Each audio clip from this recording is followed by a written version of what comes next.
Bo, the Pirates were on the road this weekend. They had a draw at Pacific on Friday, back and forth, hard fought, one goal loss on Sunday at Linfield. Give us your recap of the weekend for the Bucks. Yeah, um, good weekend. It was the end of a long road trip for us. 7 out of 8 games being on the road, and this was the final two. So stepping into that, knowing maybe we haven't pulled out our very best um, as a holistic unit in these games on the road, saying what can we do to really bring out who we want to be in these situations. And in both matches, we fought and we worked, and what the gals brought out of themselves was a great aroma and picture of who we indeed want to be. Friday night, under the lights, and to have the men's team as well in the stands, just a fun soccer atmosphere. And some of the soccer moments that came out from the girls were so tremendous.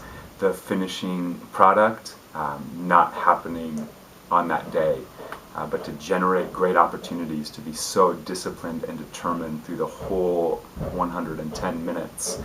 Oh, you want so badly to have that final touch, but it did not happen. But the process was great within so many factors of that match. And then we got a taste of possibly what the conference could look like moving forward as far as a day off in between. I know the NCAA is looking at the back-to-back dates of competition and the toll that takes physically on the athletes. We got to have a Saturday in between. That was a tremendous blessing to refresh and to dive into schoolwork and relationship before Sunday. And then Sunday it was back and forth. I think you said we generated opportunities. We worked again, more shots on goal than the opponent. This is part of the process of what we're trying to create while we have the ball. Yes. So I guess the thing that comes to mind is not satisfied. This isn't what we want in the result, but how we walk forward in it, in the midst of it, and now stepping into this new week. I heard a quote one time that said, "Your convictions must outweigh your preferences." So our preferences could be, we want to be, or feel, or do feel discouraged or disappointed in some ways.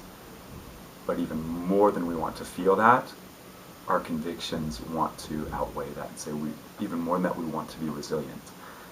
Even more than those feelings, we want to step in and pour into one another and pour into who we can be as soccer players and teammates and coaches. So that's where we stand walking into this week ahead. And this week ahead, you have Willamette and Lewis and Clark coming in, finishing out the first half of the conference schedule. A chance to finish out the first half on a positive note and perhaps build some momentum for the second half of conference play. What challenges do those two schools, those two teams present for our squad?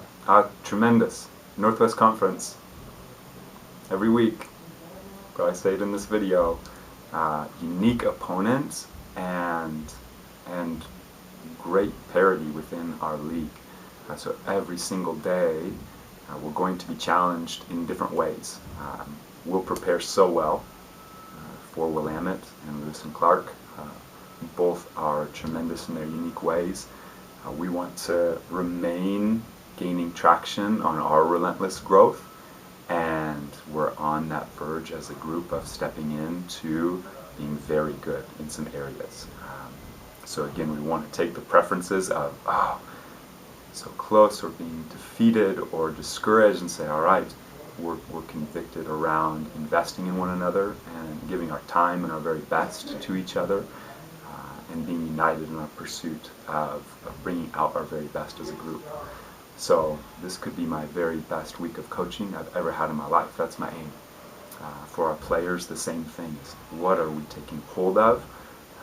Who will we be stepping into these opportunities? And we get to be at home. So 7 out of the next 8 games now here in Spokane, and we're looking to start that in a really great way this weekend.